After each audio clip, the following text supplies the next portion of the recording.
Cremeta, de botifarra. Bestial. Bon dia, esmorzadors. Avui han vingut. Avui han vingut a l'Orxa.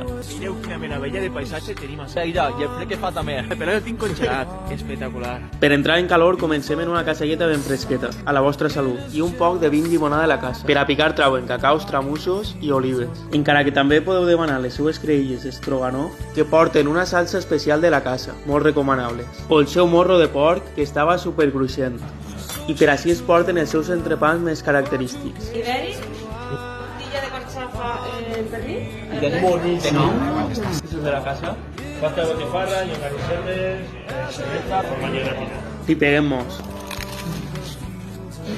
I este és el de cerdo, que és el que més ens va agradar, en llomello, tomaqueta, bacon, formatge i picadillo. Mayonesa i picadillo. Així tenim a Juan Carlos tastant el seu pollete en maionesa, vi de pollastre, pimentó verd i formatge per damunt. I per acabar, un bon cremadet en aromes. Este esmorzar es troba a l'albergue Serpis de l'Orxa, un lloc molt freqüentat per ciclistes i moters.